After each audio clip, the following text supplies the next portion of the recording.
Well, good afternoon, everyone. I'm Rob Atkinson. I want to welcome you to a debate here this afternoon between myself and Adam Segal with the Council on Foreign Relations, who I want to extend a gracious thank you to for being willing to come down and discuss his important new book. And we're really pleased that Bruce Stokes can join us. For those of you Most of you should know Bruce has a long and illustrious career in Washington in various capacities, looking at a lot of these issues around trade and globalization and competition. And so Bruce is going to moderate for us. Rob, thank you very much, and it's a great honor and a privilege to be with you. And I think I can speak for both of the debaters here that, well, we will first hopefully stimulate you with a vigorous debate about China and whether it is the next paper tiger. But we also look forward to your questions and comments at the end of this session. And I know, in having done many of these sessions, those are often the most rewarding for us all in terms of the vast experience here in the audience. So we're looking forward to that. Just to frame the issue a bit, we all know and have heard the data on China's technological achievements, the annual growth in research and development, which in some years in this past decade has exceeded 20%, albeit off of a low base, but still a very rapid growth in spending on research and development. More than 600,000 college graduates per year in engineering and computer sciences. Again, a debate about the quality of those, but certainly the volume is huge, and a rapid increase in patent applications in science and engineering articles, about 20% again a year. Again, suggesting by that metric, which is sometimes used to measure achievement in science, that the Chinese are making great leaps forward at a very rapid pace. Again, albeit off of a very small base, but still something that becomes fairly large over time at those growth rates.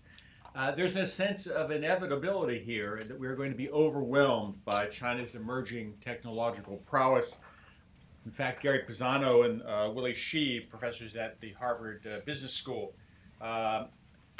argue that it is the progressive movement of more and more production and R&D to China that will eventually create, dare I call it, an indigenous innovation complex in China. And they cite, for example, that the movement to China of U.S.-based semiconductor manufacturing and the production of flat panel displays for TVs was dismissed when it initially happened. This was technology we could afford to see move to China.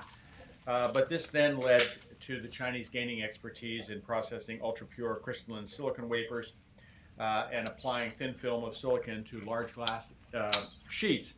And that has created a solar panel industry in China. So the point being that these developments have consequences.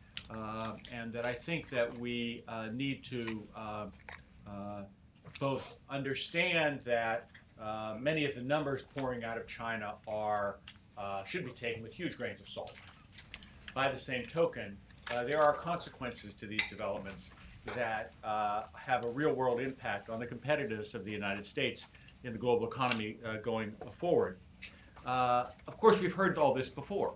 There were worries about this in the 1980s vis-a-vis Japan. And I certainly was one of those who wrote many articles arguing that we were about to be overtaken by the Japanese and we had to be very concerned about the Japanese dominating the computer chip business, dominating commercial airline business, etc.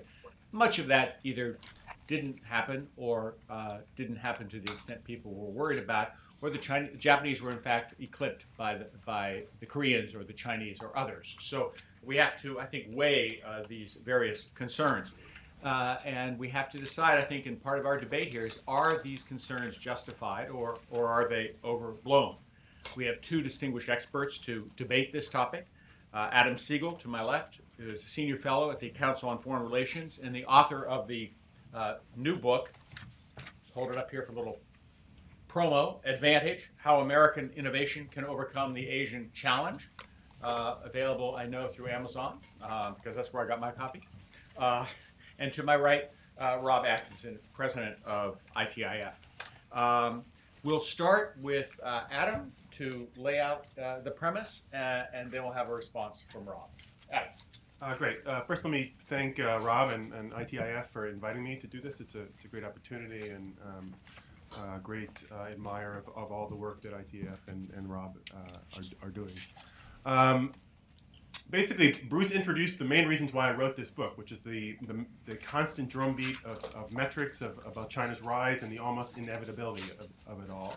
And in fact, these stories are migrating from the business and front page sections to the sports page. Many of you may remember in December when the Packers-Eagles game was canceled, and former Governor Ed Rendell complained that not only would the Chinese have played the game, but they would have marched down to the stadium doing advanced calculus problems the whole way. So there's a real sense that America is losing its way, but this is not what I've heard dealing with Chinese policymakers, technology entrepreneurs, and analysts on the ground for the last decade and a half. And what they constantly tell me is, we have all of these amazing barriers to innovation, to building a truly innovative system. You have all of these strengths. And in fact, after a series of questions about the inevitable decline of America, their response often is, you Americans have lost your minds, right? You still have all of these strengths, we have all these weaknesses. How to think about these great strengths and weaknesses came to me on a visit to Wangjing. Wangjing is a new science and technology park in Beijing, in the northwest quadrant of Beijing. Completely green field, used to be farmland. I went to talk to managers of a U.S. R&D center for a U.S. telecom company. And the first part of the interview went very much like we have expected. The company had to come to China because of the availability of cheap talent and skilled talent, and it was almost impossible to find the right talent in the United States. They came to China because of the market, right? They both had to be close to a growing market, and they had to be close to their competitors, both foreign and increasingly Chinese. They came because of pressure from the Chinese government, both implicit and explicit, that if they wanted to continue to play games, to play a role in the Chinese market, they had to shift higher and higher level R&D. And they came for the infrastructure. So all of this first part of the discussion was very much what we've grown accustomed to hearing about China and the market. But as the interview went along, we started hearing more and more that didn't fit the picture.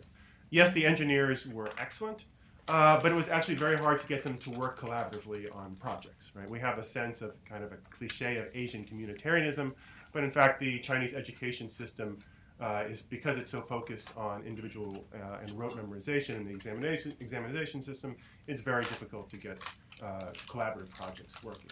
The engineers were great at addressing a given problem. They were not as good as thinking about what may come next, right, or the next set of market problems that might be faced. And of course, there was the problem of intellectual property rights protection. Not only did their closest Chinese competitor copy the router down to the color of the box and to the location of the screws, but they had to be concerned about their own engineers walking out the door with certain sets of intellectual property rights. After about my fifth or sixth cup of tea, I had to excuse myself and use the restroom. And I'm standing in the bathroom, and in the bathroom in Chinese is a large banner that said, "Relax, all of the toxins have been removed." Well, of course, this banner had the opposite effect on me. And I went back to the managers and I said to them, "So what's the story with the toxins?" They said, "Well, this is a completely brand new building. And all of the young scientists and engineers that we've hired have been refurbishing, rebuilding their own apartments. And they know that Chinese contractors use substandard and often deadly materials in their production.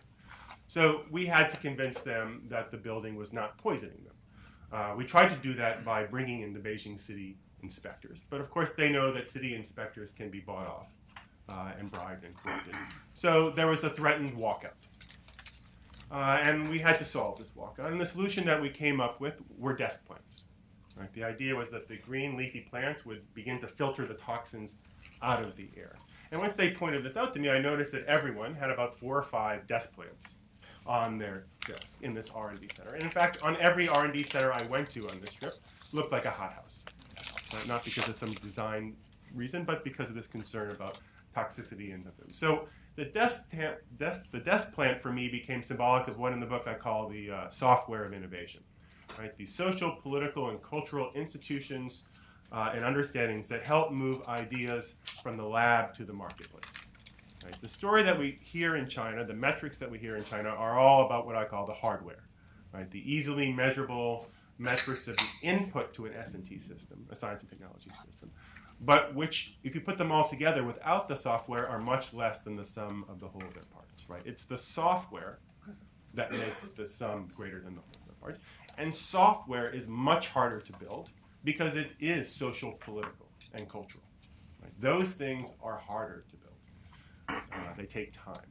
And so if we think very generally about the innovation process, and here there's a real debate about what type of innovation we're talking about, right? I, in the book, focus very narrowly on science-based, new-to-the-world, big idea innovation, right? The next big thing.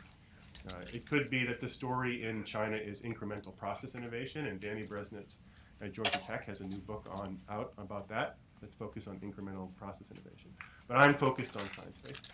If you think about it very broadly as new ideas, new talent, and the creation of new firms, plus the government regulation of those three areas, I think there are significant desk plans, right? Significant social and political decisions that have to be made. I'll just use one example, just to keep us under the 14 minutes. All of this focus on R&D spending.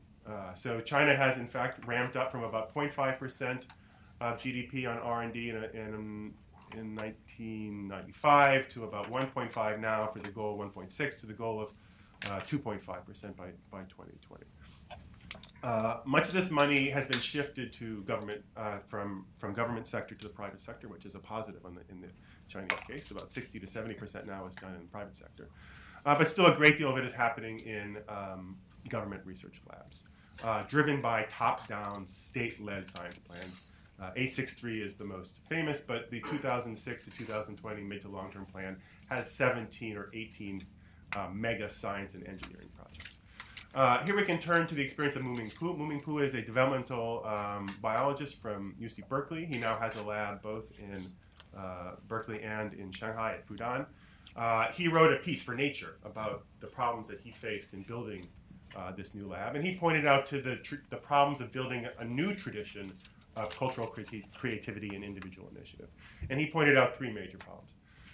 The first is a cultural deference to authority. Right? So young scientists in China, have still not learned or have been rewarded for questioning their elders. Right? You're not going to make a career for going on a different scientific or research path. The second is these labs are incredibly short-term now, focused on commercial responses because they have to raise their own budgets. And the third is government intervention. So the government bureaucrats making decisions, research decisions, and promotion decisions based on government connections. I should say, as I mentioned, that Muming Pu published this first in Nature in English. The local Shanghai newspaper wanted to republish it in Chinese. It was censored.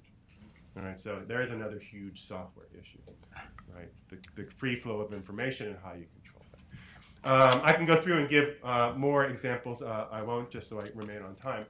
What I think this means for the United States is two things. I think one is that the focus on hardware is a losing game for the United States. Right? We are eventually, if we don't spend more, we spend about 2.5 times more than the Chinese do on R&D now. That gap will close. Eventually, we'll lose that gap because the Chinese economy will become bigger than the larger than the United States.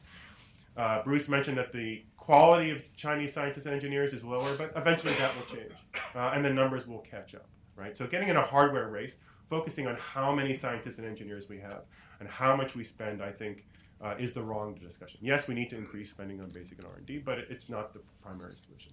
The solution for the United States lies in our software. Right? And our software, I think, is primarily on three fronts. One is a culture of innovation, a culture of entrepreneurship and a tolerance for risk. The second is the ability to work collaboratively across institutions and scientific areas. So not only university-industry collaboration, but this nexus between design, biology, computer science, all these areas that we've been very good at living together. And third is an openness to ideas and people from no matter where they come from. So on the policy side, I suspect that Rob and I will be very similar to our solutions. But I think the discussion on the hardware is misplaced. All of this means, though, when we think about the future, and as science and technology become increasingly globalized, which I think they will be, the U.S. is probably the one society that has all of these skills. Right? We are well positioned to play in this new globalized space. So I'll just end by saying that this is a relatively optimistic book from a fundamentally pessimistic person. But I think once you focus on software, you realize that, in fact, we have a great deal of advantages to play on as we move forward. Adam, thank you very much. Rob. Well, thanks, Bruce. I think with that last comment, Adam and I are fundamentally different people because I'm fundamentally optimistic, but I'm a pessimist about what's going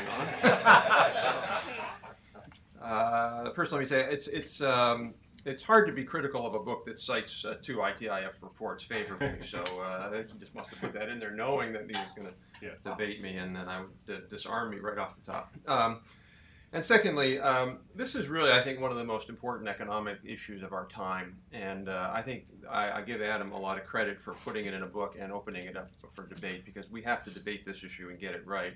All too often in Washington, we just let slogans get in the way. A pass for economic analysis, and this book is an attempt to get beyond that. So let me start by saying there's a lot I agree with in the book. Myself and my colleague Stephen Ezell have a book coming out in the beginning of next year called The Race for Global Innovation Advantage. And the point we make in the book is that each country that we look at, or group, Europe, Japan, America, India, China, they each have strengths and they each have weaknesses. And clearly Adam has done a very good job of pointing out Chinese weaknesses and pointing out American strengths. But I think that's overly simplified. The Chinese certainly have weaknesses, but they also have incredible strengths. So I'm going to make two main points, and then I want to jump into sort of where I think Adam wants to take the policy debate. One is, I think there's a big misunderstanding among a lot of folks about what is the Chinese threat, and it's usually based on this notion of we don't see Chinese innovative companies. We see Huawei and we see Lenovo and a few, but by and large, China hasn't built up indigenous, globally leading innovative companies, therefore we don't have to worry. And I think that really misses the point. There's a long literature in the U.S. of different kinds of economic regions, and there's essentially three typologies. There's what's called the entrepreneurial region. Think of Silicon Valley, and I think that's where a lot of the folks in this debate are looking, well, China's not an entrepreneurial region. They're not, and it's going to take them a while to get there. The second would be what's called a hub and spoke region. Think Detroit, car makers, supply chain. And the third is branch plant region. And that's really what China is in the global innovation economy. It's a branch plant innovation region. And to argue somehow that that is not a threat to us, I think really misses the point. China could never develop a single patent among a Chinese company. They could never have a new startup. And they could still be a major threat to us if, through a set of fair and unfair policies, they are attracting U.S. firms and U.S. enterprises to move to China and move higher value-added activities there. We saw that play out in the U.S. in the 60s and the 70s, where essentially the South pursued a branch plant strategy, and they successfully convinced many, many U.S. establishments in the North and the Midwest to move very high value-added production to the South, and that hurt the Northeast and Midwest economy. And I think that's what we're seeing today. But I'm not even willing to grant Adam's second point, which is that China is not really fundamentally going to be a source of innovation. I think they are a source of innovation now. The fact that, actually, let me back up by saying, demonstrating the fact that this is going on. There are 700 global foreign R&D centers there. In our report, The Atlantic Century, we showed that China is making the most progress of any country on innovation-based competition, the U.S. making the least. So clearly, even if the Chinese don't do anything, they can be a threat. But I will argue that they are innovating. They are making big efforts. As Adam points out in his book, they're investing $300 to $400 million a year in nanotechnology. To argue that that will all be wasted, that will all be fraudulent, that there will be nothing that comes out of that in terms of new firms in China that are in the global nanotechnology industry, I think is just simply wrong. And again, Adam points out that the number of patents issued to scientists in Asia is rising. He points out that venture capital is rising. And so I think the notion somehow that all of this major effort that's going on is just all going to be for naught, I think is just not the case. Sure, they have some problems, but they're putting so much money into it that goes a long way to overcome problems. The second key point, I think, is this notion somehow that software and hardware can be delinked globally. I think we used to think that 25 years ago when people believed in what's called the product cycle theory of how economic activity occurs. But there's increasing evidence now that software and hardware are linked. We see this with Taiwan initially moving in at the low end of chip production, working their way up, now developing not just the hardware but the software and the business models. We see that, for example, in solar, where U.S. company Applied Materials moved their R&D facilities, much of them, to China to be close to production. And I think we're going to continue to see that. So why is there this kind of inbred skepticism about China's capability of doing this? And I think in part it's because there is a sense, I think, in the U.S. that there's only one path to innovation success, and it's the American path. And Adam points out, and he says, quote, without respect for rules of law and IP rights, as well as a culture of individual initiative and openness, these steps will not produce the intended results. And I think if your definition is producing large amounts of high-tech startups, sure, that probably is the case, but there are more ways to win than high-tech startups. Adam talks about the experience in Japan and why they never really became an innovator. And it's true, when you go to Japan, there's very little entrepreneurship. There's very few high-tech startups. But what they do very, very well is they're able to get their major multinational global companies to become world leaders in technology. Why are we all panicked at the earthquake? It's because the Japanese are making key components for the global technology economy, and they're the only ones that are making them. The Japanese right now have 70% global market share in over 50 industries in the high-tech space. That, to me, is a definition of success. It's a different kind of entrepreneurial activity, innovation activity. It's not the American model where we spin out of a university, we grow a company, and they get big, but it is equally as innovative. The second point, I think, the third point, is whether these policies in China ultimately hurt us. And I think there's a view, well, these Chinese policies aren't very effective. I don't think that's really the right question. At least it's not the question for us. The question is, even if they're not effective, can they hurt us? And I think Adam, in his book, he does point out that China forces U.S. companies to move factories and technology to China. We heard that this morning. He points out, quote, other interventionist policies can run counter to U.S. interests. So I think, to me, that the fact is that their policies are a threat to the U.S. economy, even if they're willing to spend and maybe even waste large amounts of money on research parks that are only a third full and lots of corruption, all that stuff. They're putting a lot of money into that, and the result can be to hurt us. So I think, at the end of the day, my major, criticism of the book is I agree with Adam 100% on his focus on what I would call the new, in other words, the American strengths to create new enterprises, new firms, new business models. We are very, very good at that, and perhaps better than anyone else. And I agree with his policies, some of which he is kind enough to cited us on, but he lists a whole set of policies: collaborative R&D tax credit, which is an idea we've been pushing, expanded SBIR support, grants for research alliances, better support for STEM, and including entrepreneurial kinds of STEM education. Those are great ideas, and we would be so much better off if Congress were to enact these ideas tomorrow and the President signed them and we put them in place. We would be much, much better off. But my main argument is that's not enough, that focusing on the new without renewal is not going to be enough to get us over the hump. We simply cannot be creating enough new firms fast enough to deal with the loss of the existing firms that we have. We've had, over the last 15 years, huge losses in U.S. manufacturing, as we just pointed out last week, I guess on Monday. And those are many of those are in the high-tech space. We now run a trade deficit in high technology production.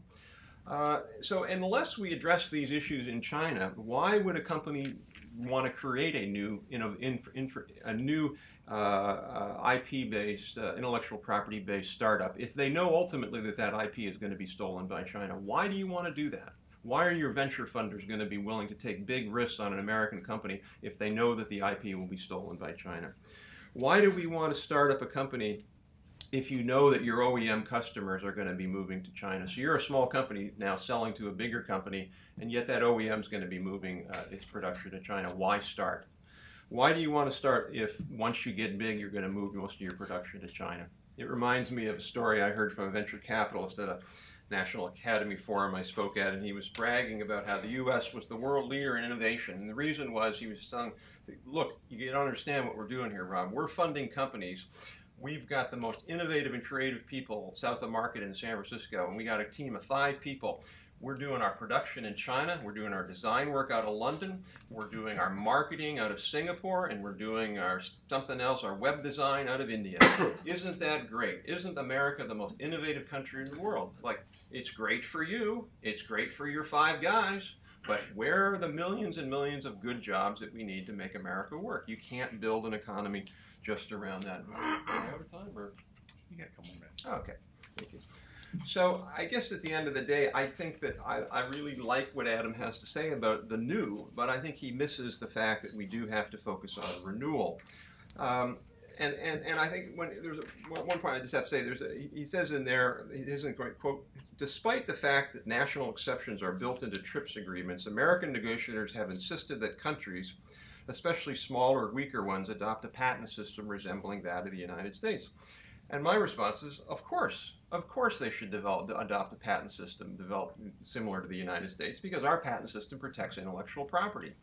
And to somehow say that we can have a trade system and trade agreements that don't aggressively defend American interests and American technology, because somehow we're not going to sign trade agreements, I just think that that misses the point. I don't think there's an inherent conflict between us being tough on trade negotiations, us being tough on what Stephen Uzzell calls innovation mercantilism, is in any way a conflict or a contradiction with spurring high-tech innovation startups in the United States. The two, to me, go hand in hand. So that's really, I think I would have liked Adam to talk a little bit more about the whole issue of how do we stop the loss, if you will, without, and here we agree, downright protectionism by America. We're, I think, agreeing on that that's not the way to do it, but that there needs to be a set of policies that would help do that. Rob, thank you.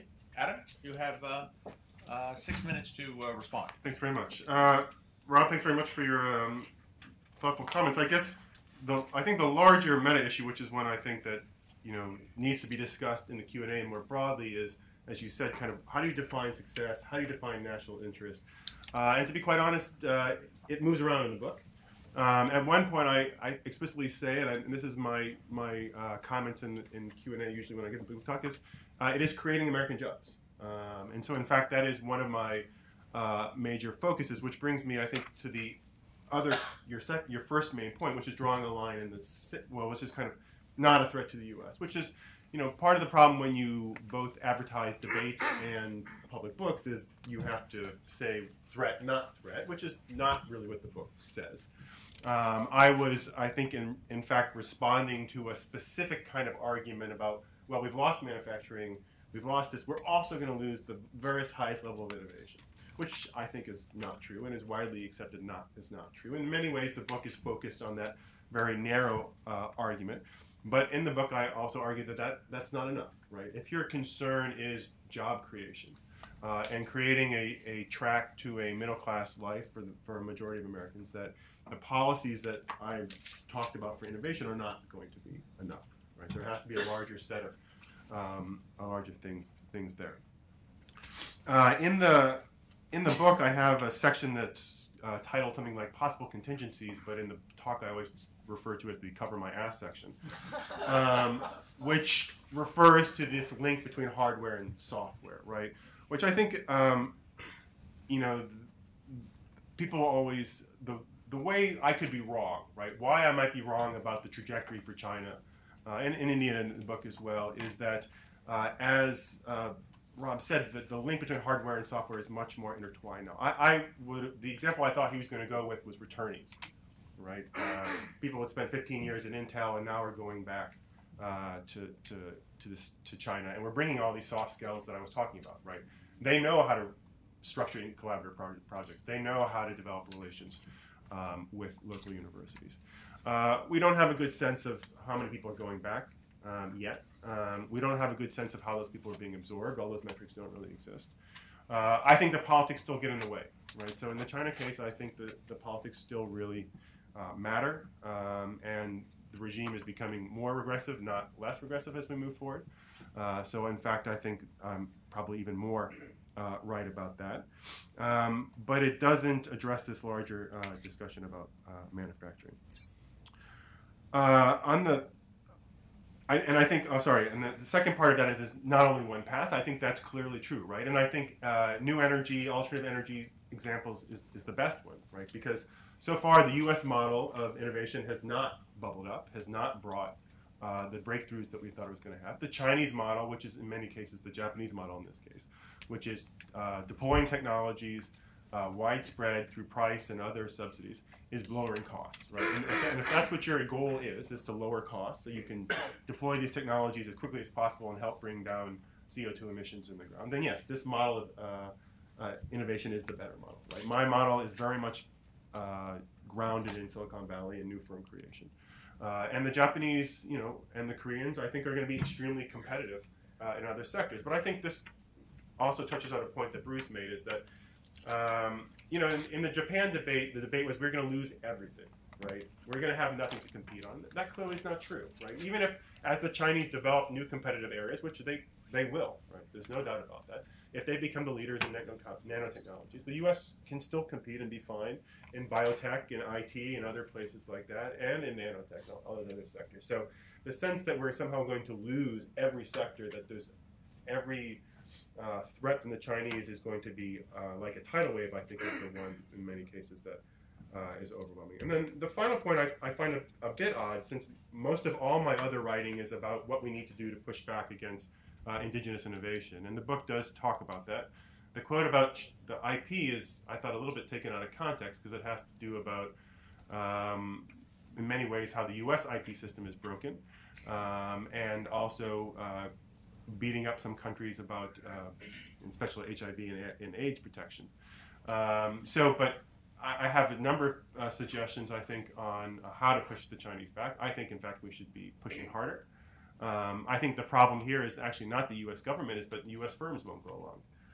If U.S. companies made a larger stink about it, I think we would get more traction. And in fact, the cases where we see where, for example, with WAPI, which was the Chinese equivalent to Wi-Fi, where you had Intel and Broadcom and other companies, you had no defections, you had several governments all backing up and pushing in the same direction, you got some progress for the Chinese. So I, in fact, do talk about ways that we should push harder, and I do call on U.S. companies, actually, to make a larger stink about it. Adam, thank you. Rob, we have 6 minutes. Great. Well, I think we, as I said, I think we do agree on a lot here. I guess a couple of points, though. There's a paper we're releasing today on what we call a logic chain for getting to a national competitiveness and innovation strategy, and we walk through sort of what one needs to do to get from here to there. And there, I think, in some ways, there's a little bit of a underlying assumption in Adam's book, and I'd like to hear his response to this, which is that on the one hand, there's this sort of red herring that's put out there. We don't want to do industrial policy because that would be picking a Duracell for our lithium battery champion. And we don't want to do protectionism because that would not be giving us the benefits of global markets, both of which I agree with. We shouldn't be picking Duracell as the champion, and we shouldn't be closing our markets.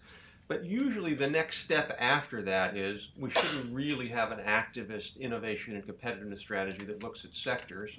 And we shouldn't really press other countries on trade agreements, and by the way, not sign a lot of trade agreements if they're not good trade agreements for us. And we're seeing that now with the pressure on the Trans-Pacific Partnership to let countries in that are essentially want to be bottom feeders, that want to essentially get in the easy way and not go with high standards. And so I think I think Adam's book is a little bit squishy on that. I mean, do we need an activist national innovation and technology policy where we would say, yes, we need to be good in batteries, yes, we need to be good in biotechnology, yes, we need to be good in aviation and aeronautics, and we're willing to put some money behind that, particularly, again, in a non-very, not picking particular technologies, not picking particular firms. And secondly, do we need a much more aggressive trade policy to fight against mercantilism? And that, again, we distinguish between that and just downright protectionism. The second point is Adam's point about we're not going to lose our highest level of innovation. I hope that's true, but when you look at the data from the last 10 years, according to the National Science Foundation, we have lost, overall R&D by U.S. firms has grown 260% overseas over the same time period that corporate R&D in the United States has grown. So that bottom denominator is foreign and U.S. R&D. R&D by the corporate sector growing here versus R&D by U.S. corporations overseas. It's growing 260% faster overseas. Now, there's a lot of reasons for that, but one of the reasons is the fact that other countries have more aggressive research and development tax credits. Our research and development tax credit is pretty anemic. It's that they force companies to move their R&D there. And so that, to me, is not a very positive sign. For the first time in U.S. history, corporate R&D essentially stagnated for 2 or 3 years. It's now picking up a little bit. But I don't think we can be as just kind of inherently optimistic that we're going to win that side as well, unless we have a lot better policies, both on the offensive front going against some of these policies and on the defensive front, if you will, of putting in place the right policies here domestically for innovation. Okay, thank you. I'm going to pose a couple of questions to our speakers and then throw it open to the audience. Adam, I want to start with you. You mentioned in your last intervention indigenous innovation policy. You actually, in the book, liken the U.S. policy towards Chinese indigenous innovation as a game of whack-a-mole that will beat down one Chinese innovation on indigenous innovation only to see another one pop up. There was an agreement supposedly signed, was signed by the Chinese and the Americans in December, which certainly the newspaper headlines suggested we've solved the indigenous innovation problem. Yeah. There seems to be very little evidence that it's solved. Maybe there's no evidence it hasn't been solved, but the point is there's a lot of wait-and-see attitude here. Yeah. If you could elaborate a bit, what do you think is the status of this indigenous innovation problem? Is it really a problem? And what might we do about it, assuming it's not going to go away? Yeah, I think the evidence so far is it hasn't been solved. Maybe it will be, but so far the evidence, we don't know what's going to go on with the procurement catalogs. And on the broader commitment to IPR protection, there have been some major closing down of some factories, but of course that's happened before, and it's just as easily for them to be. There has been probably more importantly some court cases where the findings were criminal, not administrative, which is the more important thing. So that is a positive sign. I think on the larger issue, as you mentioned, is that yes, as I see indigenous innovation, which is grows out of a Chinese concern about technological dependence on the West and the U.S. and Japan in particular. That I don't see changing. And that I think is widely held among Chinese leaders at both the provincial and the central level.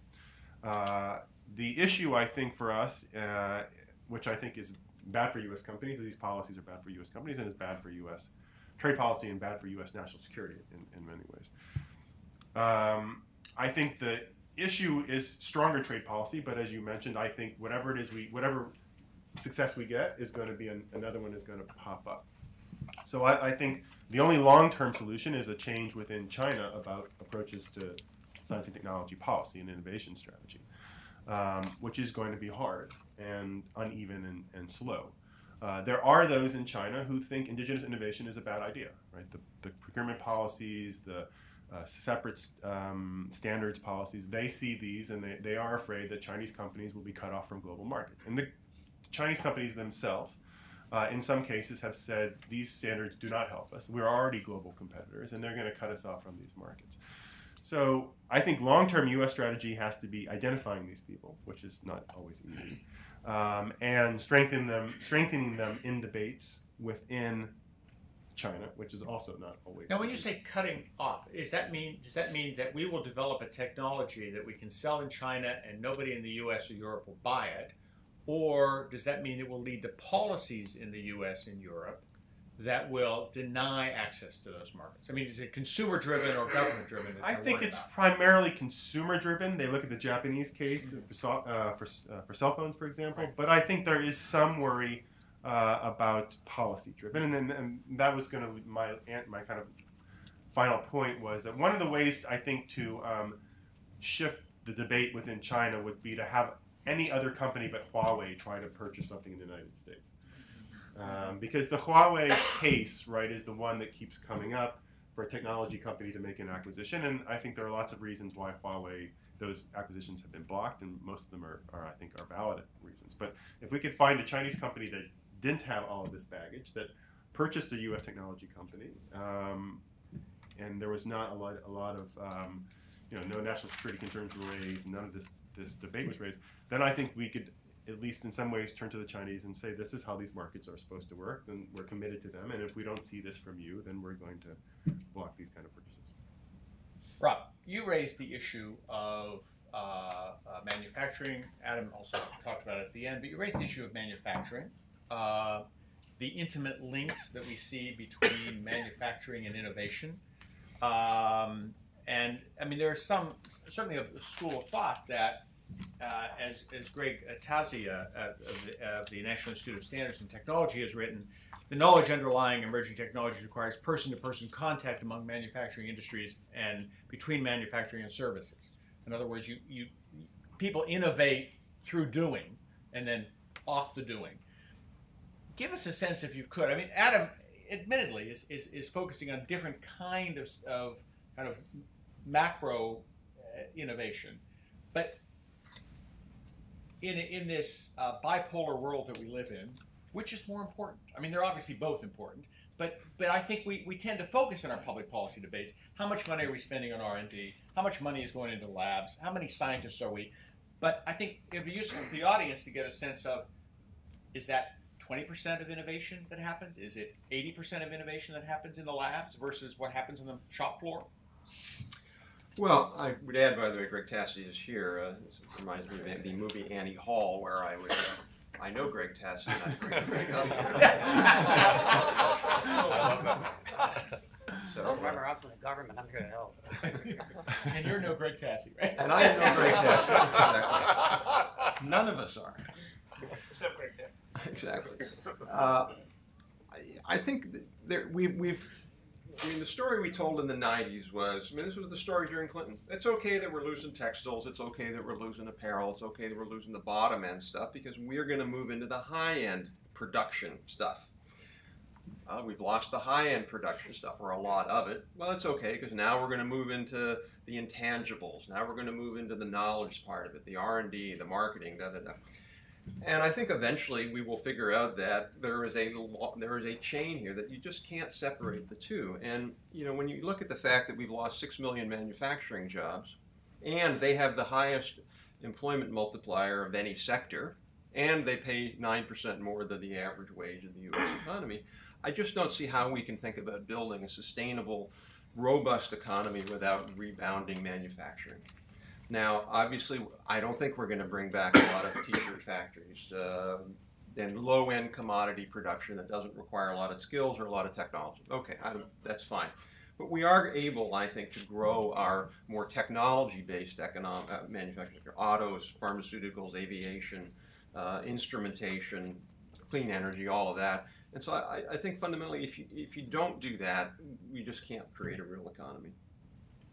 But still, do you have a sense of what proportion of innovation actually takes place through the manufacturing process, which means we have to worry about where the innovation takes place in the next generation if it moves overseas?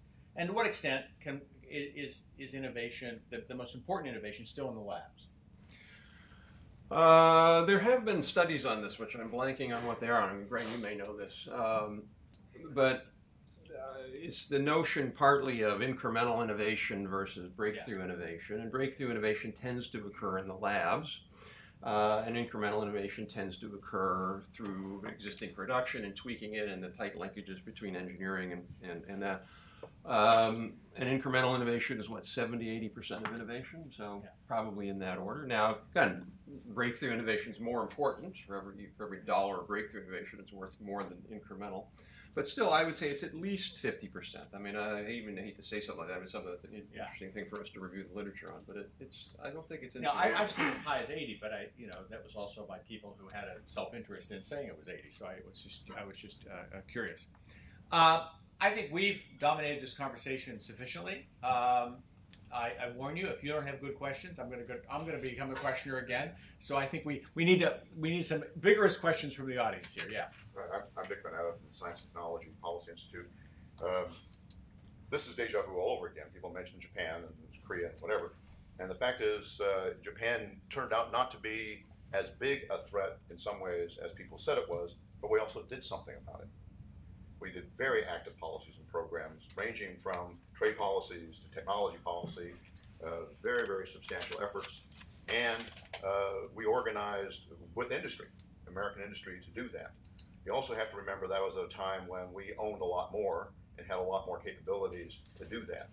So I would say that we have to understand that this is an iterative process.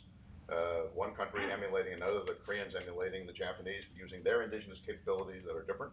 Now the Chinese are emulating that model, only using their indigenous capabilities that are different. And those kinds of analyses and assessments based upon what really happens in those countries, I think is very important, which I think is why it's very useful to have a book like yours that actually looks at what's going on there. We also have to look at people who are looking at this at the detail level, like Michael Peck at the University of Maryland, looking at semiconductors and microelectronics, where he is working with the people who are doing the innovation in China. And he can tell you specifically how innovative they are. And let's not forget that there were companies in Japan that were not part of the Keiretsu, who came out from nowhere, like Sharp, like Honda, like Sony, who were very innovative and were very new companies that weren't supposed to be there and actually drove much of the Japanese economy. We're probably going to see that also in Japan, in Korea, and we're starting to see that perhaps in China as well. So to think that these companies that are the indigenous companies that are well planted there are the only ones that are going to further that economy is a mistake. But we also have to realize that they have found a way to make those companies, particularly if you look in Korea, found a way to make those companies very innovative. And that's something we have to look at. Yeah, I know everyone realizes that this is not a "Don't worry, be happy" book, right? There is the whole second half of the book is what we have to do, right? What we need to do to maintain our competitiveness, and that the gap that I'm talking about, I think has to be defended, right? There's no way that it will last forever because. Because Rob mentioned, because the nature of globalization brings software and hardware together, and because the Chinese know all of these problems, right? They've addressed them, they've identified them themselves, they're addressing them, and the history of Chinese economics over the last 30 years is address a problem, put a lot of resources at it, bring the best minds in, and figure out how to solve it. So I certainly just want to get that clear, that I'm not arguing that we can all just sit around and we'll be fine. So I think that's exactly right. The reason why Japan became less of a threat was because we responded, and I think, as Rob mentioned, I have many of the same policy solutions that he and ITF have been discussing, and others are kind of in different areas on trade policy and everything else. The second point, though, I totally just forgot. It was a good one too. I'm sorry. It'll come to you. Don't worry. All right. Here, right here. Bob Baum, I'm the Executive Director of the Industrial Union Council at the AFL-CIO. My question pertains to some of your solutions and a problem you raised. You said earlier that we really don't understand, the innovation that's leaving our shore by returning to their own countries. And in fact, when we look at our graduate schools in science and engineering, we find an inordinate amount of students that are foreign students that at one point would have stayed here.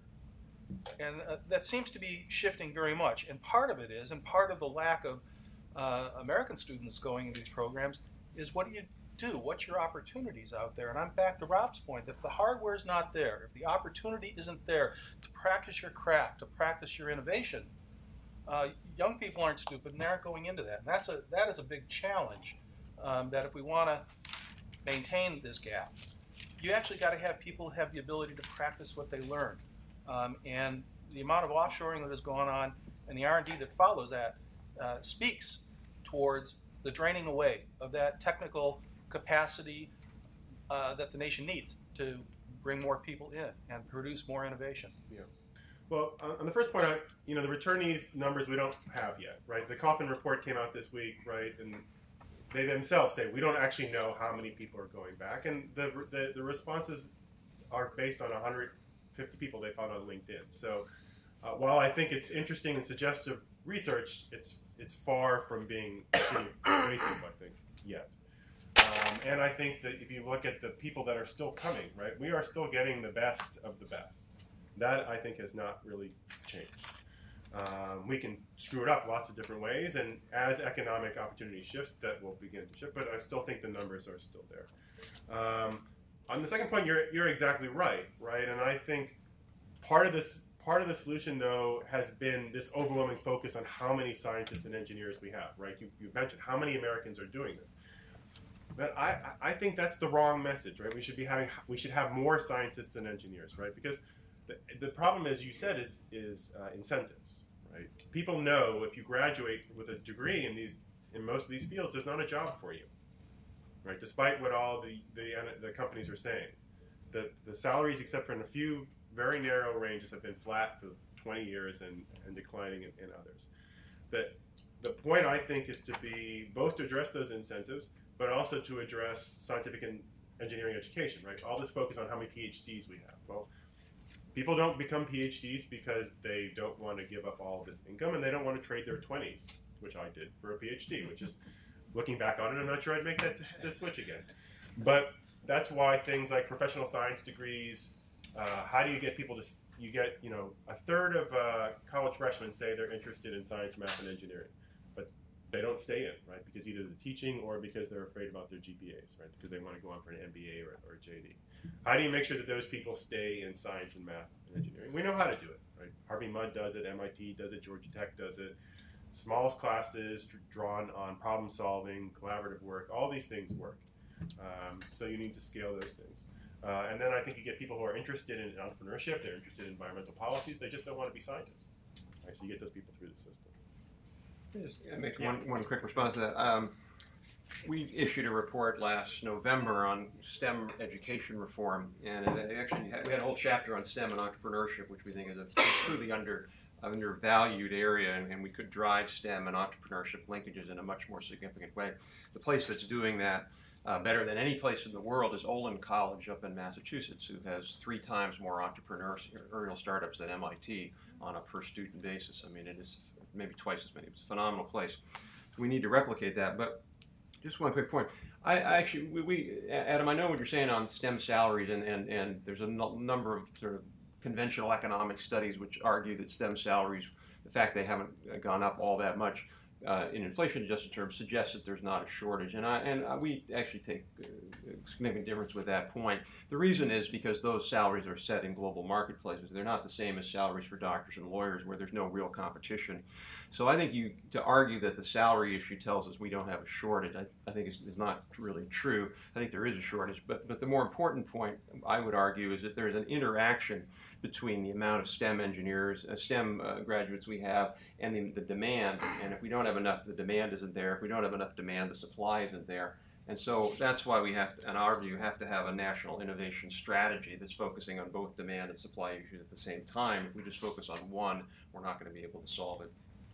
And I would also add that it seems to me it's part of the culture. I mean, when you don't have leaders in the country, thought leaders in the country, talking about the importance of this, what is the message you give to even people in high school? I recently did a story for Atlantic on a little town in western Pennsylvania where there were actually manufacturing jobs. But there were more kids in the beauticians program at the Votech High School than there were in the manufacturing program. Those kids in manufacturing could make $60,000 a year with overtime in that little town. But people wanted to become beauticians instead. Now, that has nothing to do even with high-level STEM education. It has to do with the culture of even in a community where there were still jobs in this field. So I think that it's a very broad, I mean, it's part of the software, actually, it seems to me. Yeah. Just to comment on the number of students returning. I went to another talk that said at least for PhDs entering in 2002, by 2000, like 5 years after, about 92% of them stayed in the U.S. So I guess China's worried about brain drain, and they have some policies where they're paying people to return to the U.S. Interesting. Next comment?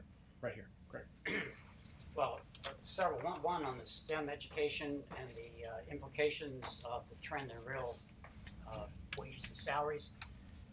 You may have seen Paul Krugman's op-ed about, I guess, a month ago, where he jumped all over the people claiming that there are shortages of scientists and engineers by citing the trend over, I guess it was a 30-year period in which wages and salaries in real terms did not change. And he offers that as proof there's not a shortage. But my take on that is it's a derived demand.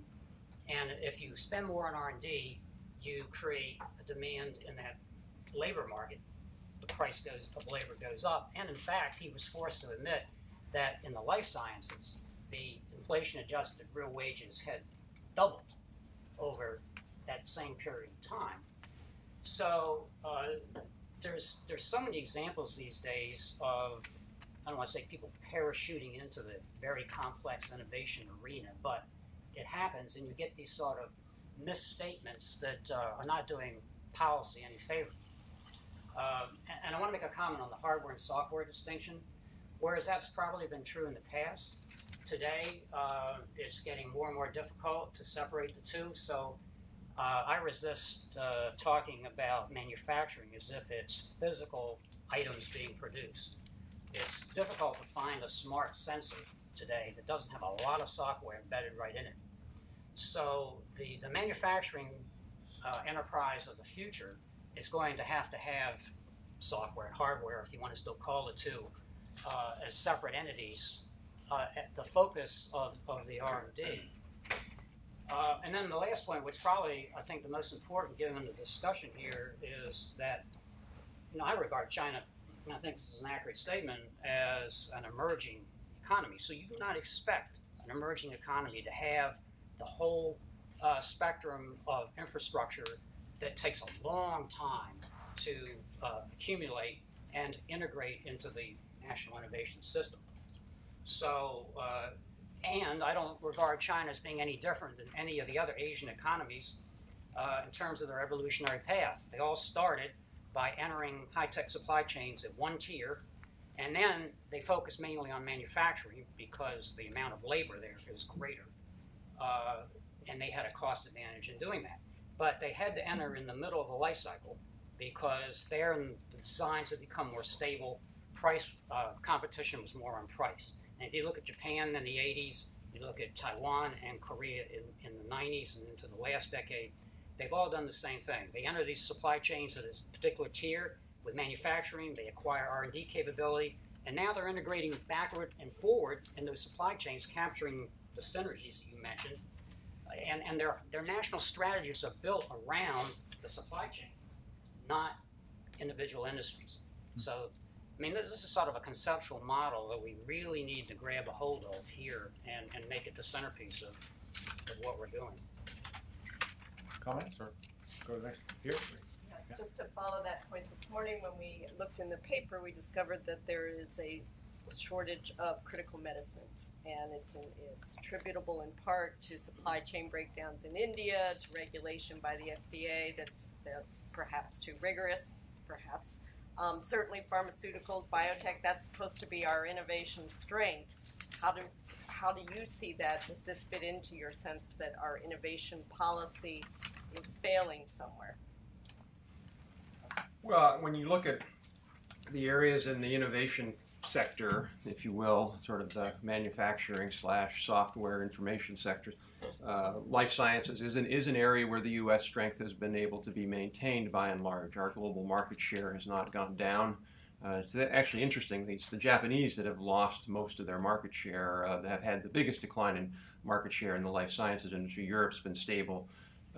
China's gone way up, and we've gone up a tad. So I think we have real strengths there, and I think that's not a big surprise that we have real strengths because we have funded NIH at a significant level. We have very good universities. We're much more open to life sciences innovation than the Europeans are, who look at it as these sort of Frankenfoods kinds of things, and won't fund their pharmaceutical industry because they have drug price control. So we have the right environment both on the technology side and the market side here. Our challenge, I think, goes exactly to this point I think Adam made, and I don't know if I took it out of context, but I don't know if I can hear Adam's thought on it, is I think that we let countries way off too easy when it comes to stealing life sciences IP or threatening U.S. companies with way below market prices. And I think until we really address that point, we're going to continue to lose. We're going to lose that. I was in India a few years ago, and I was talking to a biotech company who actually is in the category of Adams, of the good folks who are actually trying to play by the rules. And it's a legitimate company. And the point he made to me is he said within sometimes 3 months of a drug being on the U.S. market, there's a generic in India being sold. And those sales, certainly maybe not 100% of them, but certainly a share of them are coming out of U.S. Jobs and U.S. future innovation. And so I think unless we push these countries more, we're not going to be able to hold on to that. I mean, I don't fundamentally disagree. I think, in the book I was referring to specific cases of us beating up people over HIV and other high incident TB and things. And I think, India is a great example, right, where they have come along, where the arguments have been narrowed, what type of drugs they're going to protect, and have, I think, in large part because of U.S. both hand-holding and pressure have kind of moved along. David Hart, George Mason. Rob, you would be remiss to talk about life sciences and medical instruments without mentioning the share of our national economy that goes into healthcare. And ultimately, it's demand pull that's the most important. I want to focus on something else. Adam, maybe you can talk a little bit about the political economy of reform in China. I mean, is it fair to imagine a future in which these returnees become the viral, vectors of software? And if the Chinese adopted American software in the sense that you're talking about, wouldn't that be a great outcome? Yeah. And could I amplify that a bit? You mentioned the need for us to identify and then help reinforce wherever possible those elements in the Chinese system, those people in the Chinese system who would like to see change, are worried about indigenous innovation or whatever. Now, it did remind me, though, of the strategy the Clinton administration tried to pursue with Japan. Identify your friends and bolster your friends. Right. Now, we can get into revisionist history here. I think it was a great idea. We attempted to do it with vigor.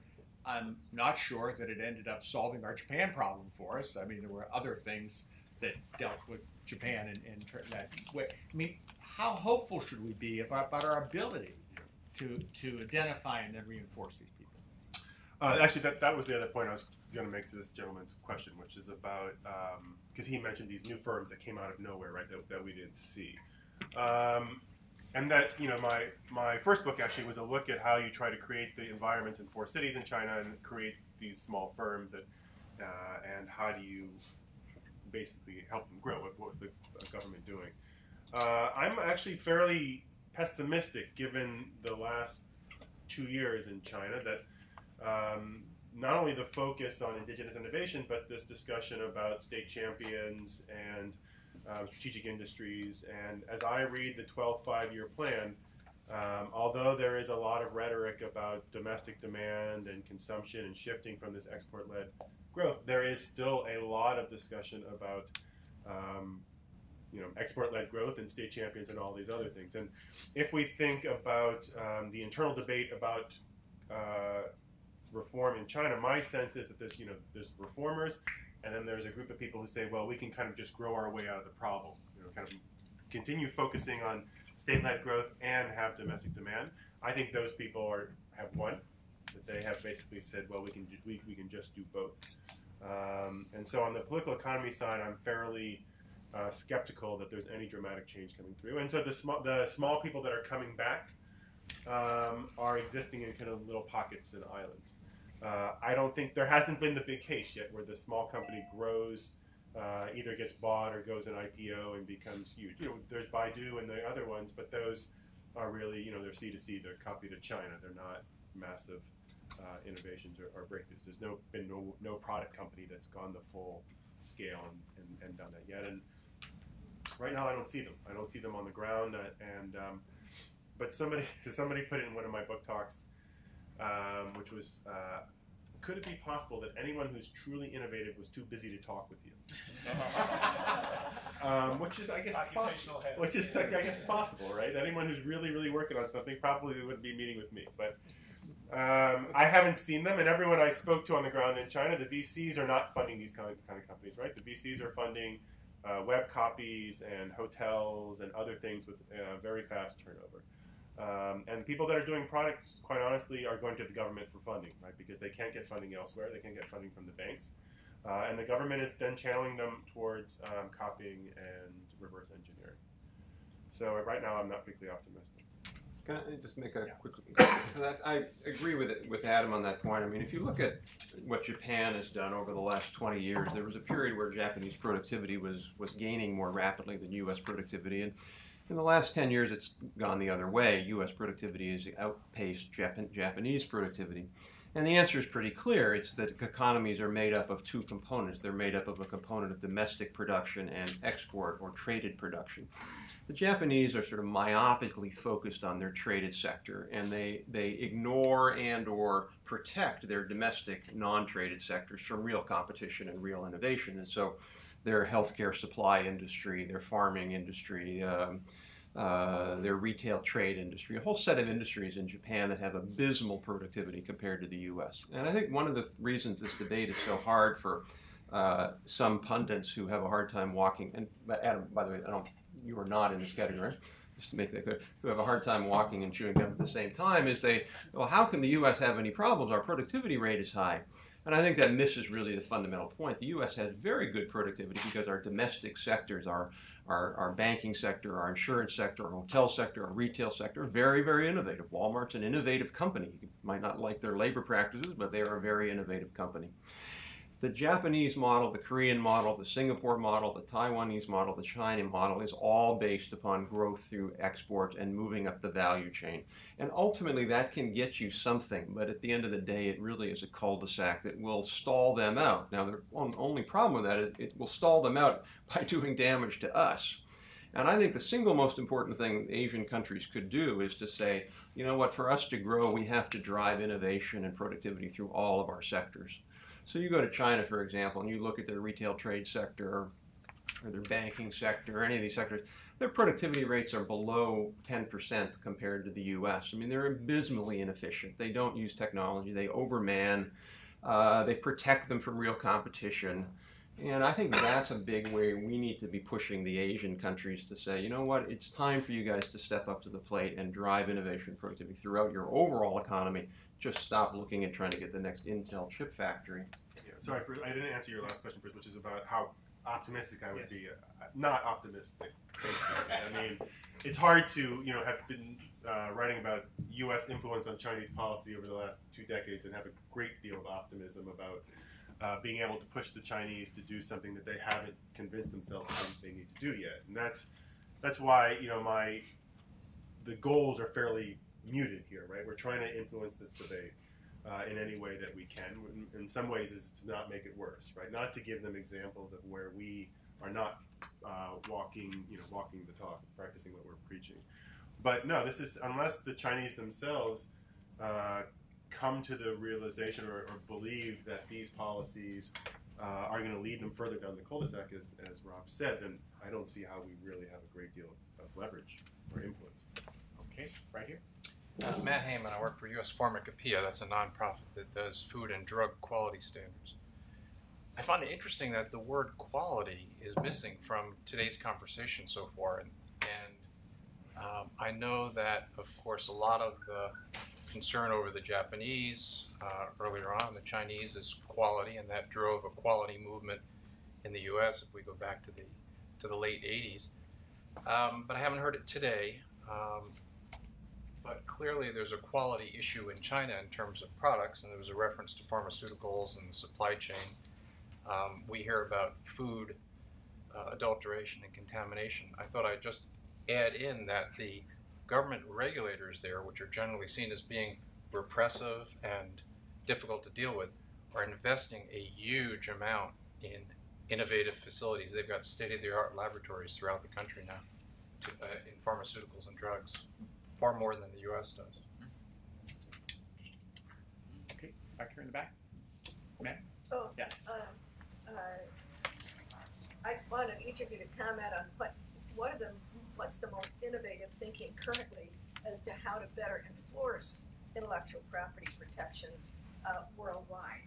Because if the courts have recently struck down some of the uses of the old law that we thought were most effective, and without really new, more effective approaches, then we're going to be stuck at just kind of keeping the pressure on and slowing it down. Then we get thrown back into how do we accelerate our own cycle? And probably 10 years ago, one of the big airplane engine manufacturers told me there'd never be a purely American engine developed again, that they'd all be conglomerates, developed by worldwide teams. So, at what point do we put our apples in enforcement of intellectual property, and at what point do we just plunge our apples into how do we accelerate our own process? And to accelerate our own process, we have to think beyond where we've been. I mean, I personally worked hard on getting vocational high schools the modern manufacturing technology they need to teach students. Nobody learned because the teachers didn't know how. They had grown up on the earlier technology. And until a student interned one summer in a plant, nobody was there to show the kids how to run the machine. Now, it may be a little better, but I mean, there are no requirements for teachers to keep up on technology. There are no requirements for manufacturers to give back by offering teachers summer internships or students summer internships as they move through high school. You've got to catch these kids and get into a career path, because they're much better than the career paths that the kids are taking. But a lot of the reason there's so many hairdressers in vocational technical schools is that there's so many more girls than there used to be. And they don't have any curriculum for girl careers, just hairdressing and nails and Good tanning. point. A couple of questions there. Anybody want to respond to either one? I mean, can we outrun this by not by just focusing on, or are there new innovations in enforcement that we can focus on? In the book, I focus primarily on running faster, how to push things out in universities faster. So, instead of the technology transfer offices focusing on the big home run, how do you shift the metric to, what's the metaphor I want here? Fire hose kind of ways of getting more and more ideas out. That's what I focus primarily on. Okay, thank you. Yeah. So I guess Nancy, that's former Congresswoman Nancy Johnson. I guess I would, and then that goes back, I guess, to reiterate my major sort of concern with the book, I guess, is I would focus on both of those points, Nancy, is to aggressively focus on getting more new things, more entrepreneurship, more entrepreneurs focusing on STEM, more tech transfer from universities, all of those things.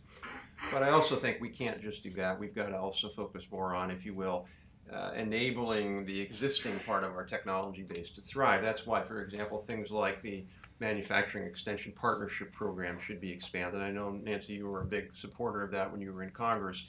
Other programs that can help manufacturers become more technology intensive, like the TIP program at NIST. So I don't think it's just enough to focus on the new firms. We have to help existing firms also become more innovative and competitive. Right here. I'm Stan Sorcher. I'm a SPIA, that's a union that represents engineers and scientists. And I think Bruce asked a question about where does productivity come from, in this question of, that we've all been struggling with, about innovation. And my experience as a manufacturing research scientist, for 20 years, is that the innovation is very strongly coupled to the manufacturing, and you don't really see what's important or what your ideas are or have intimate familiarity. In fact, I assume that's the point of Adam's book, this very strong social interaction that happens up and down the value stream. If you're not talking to people and watching things in the factory and seeing what's important, your innovation is very diffused and tends to be self-centered. So again, Apple seems to get away with this. I don't know how they do it. It's a miracle, right? But even with Boeing giving design of the 787 wing to the Japanese, it took them 5 or 6 years to realize, this is their words, we can't design another wing, right? Even that, the innovation, which is largely incremental, right? By having lost that body of knowledge, all those relationships that are so important, right? That is what you need to make that next step. That was a shock to them. They hadn't really appreciated, although I think if you'd have asked any structures engineer, they could have explained it 8 years ago. But again, that connection to the manufacturing, if you don't have them geographically close with personal relationships, it's very difficult to make that innovation efficiently.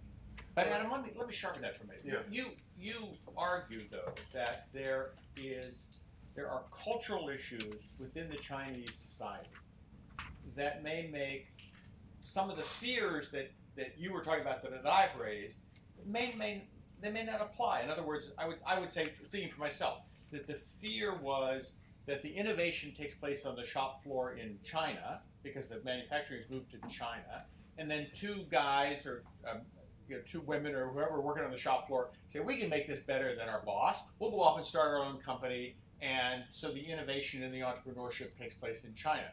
But it seems to me that you might be suggesting that your take on Chinese society is there'll be less of that, because that fear that I was expressing and you were expressing a bit was in fact American, and it was not Chinese.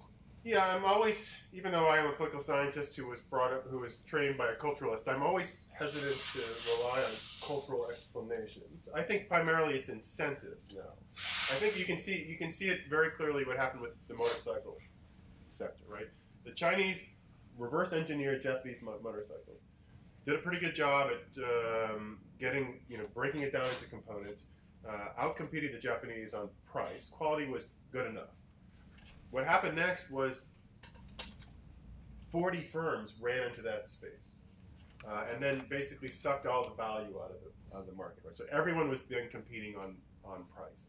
Nobody spent anything on R&D after that, and none of the companies moved up. So the gains that were made from manufacturing for the Japanese were then completely lost. The Japanese came back with higher quality and then took all those market shares back because money was invested in R&D. So I think eventually there will be Chinese entrepreneurs who will get it right. The question will be, will the incentives be able to kind of push them along that track? You're in the back. Yeah. Sure.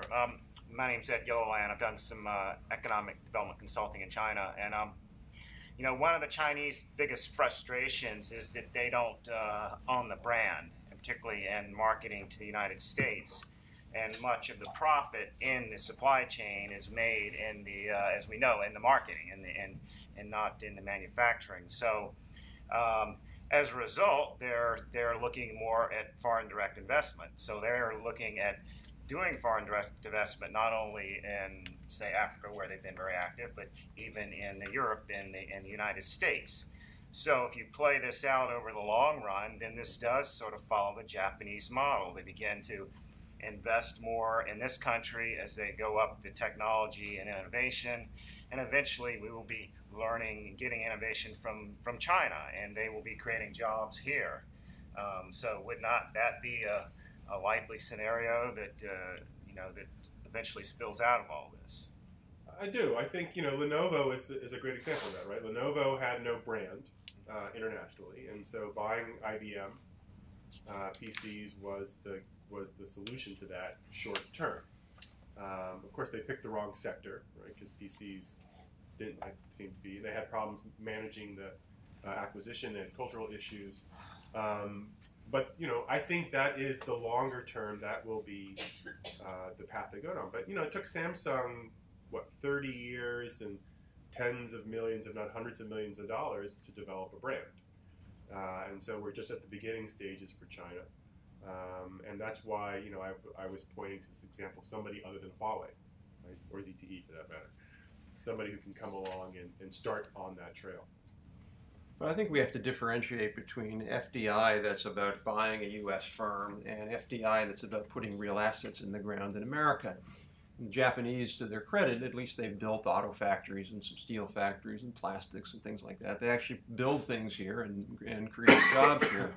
And I think I would worry that if the Chinese strategy is just buy up our firms and then suck up all the intellectual assets and move it over to Japan, I don't think we've really gained anything. And that's not to say, obviously, that we want to block every Chinese acquisition, but it is to say that we need the Chinese to be essentially playing by some generalized rules of globalization, which is if you're going to be in other markets, you've got to invest in other markets in real assets, as we've done in China, as the Japanese have done here. Well, the Suntech example might be a good one. I don't know if so Suntech, is investing in solar panels in Arizona. I don't know if they're going to I think they're manufacturing them locally. Yeah.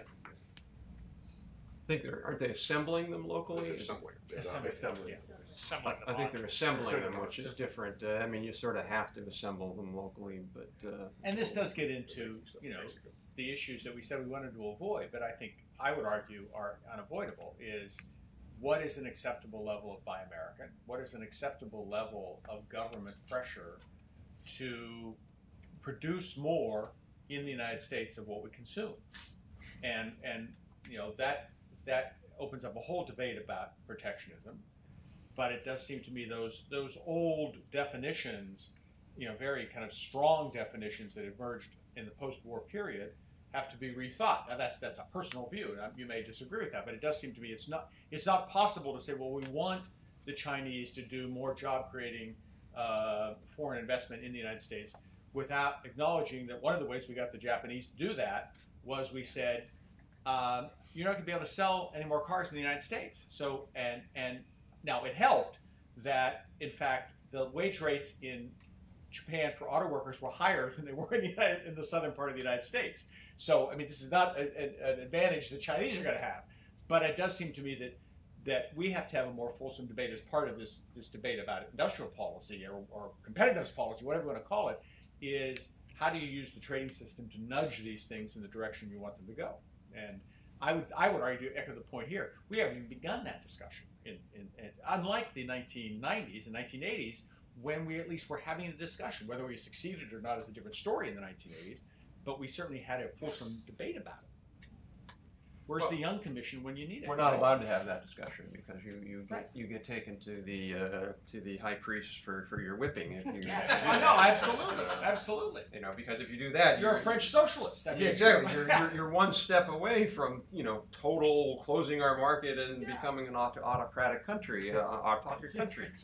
Obviously, there's something in between those two polar extremes that I think is worth exploring with people of good faith. We have a chance for one more comment. I think that we're really going to close this off in the back. Yeah. Question in that regard, Bruce. Comments you just made. Some would say that we should not press for additional disciplines on China in the interest of ensuring that we have that we retain our own ability to, I guess, Rob, as you perhaps put, practice industrial policy light. And so there is this conflict between pressing for 21st century disciplines, whether it be in trade agreements or even unilateral approaches that would clearly run afoul of WTO rules, and finding China, trying to address China through the trade, through existing WTO disciplines with multilateral OECD, raising the bar through plurilateral agreements, perhaps, whether it be TPP or something else. Where do you come? Do we need to retain flexibility to do our own industrial policy, or should we be going to try to bind not only China but others in the world to 21st century disciplines that would address the kind of predatory, discriminatory policies that really the WTO does not address at the end of the day? Most of the policies that we're talking about are outside the ambit of the WTO. So would welcome either of your views or any of your views on that issue. Well, I could start. I'm having the last word. I think one of the problems with this debate is that our terminologies are so loaded. Because if I say industrial policy, you think one thing, you might think it's good, you might think it's bad. I think we need a more nuanced discussion. Again, I commend the report that's on the desk there. that Stephen Zell wrote for us called The Good, the Bad, and the Ugly of Global Innovation Policy.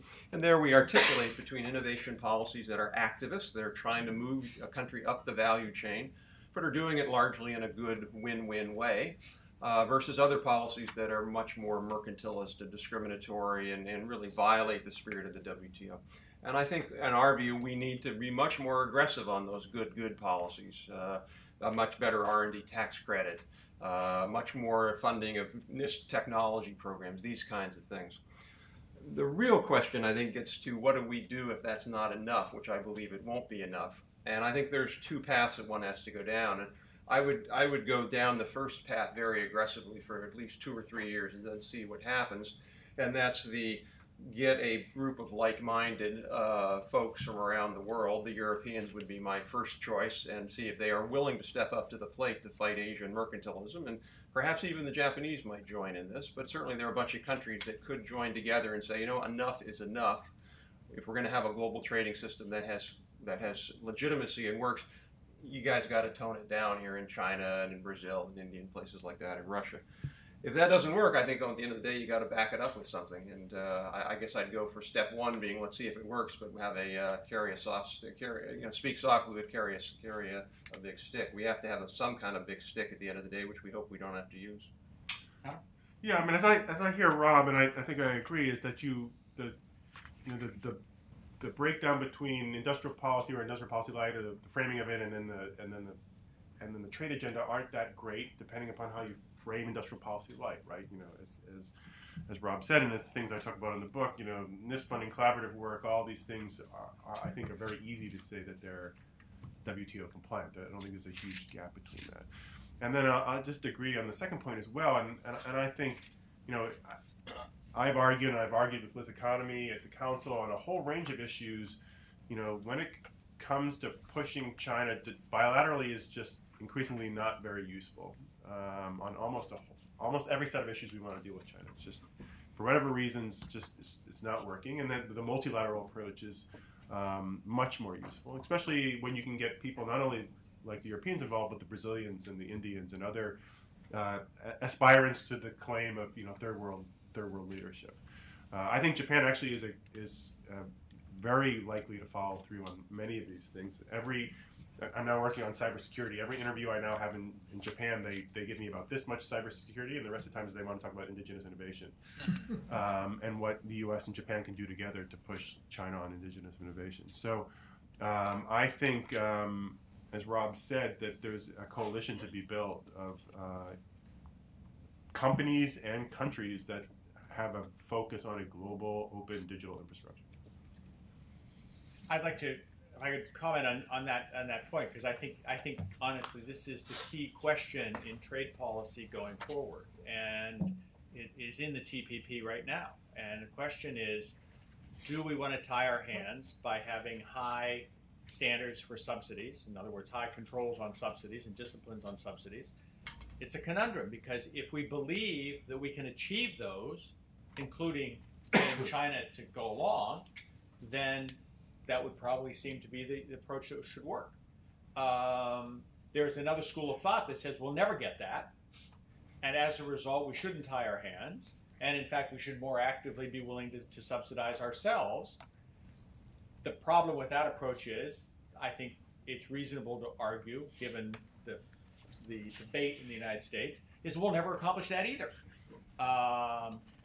Which is a fairly depressing way to end this conversation.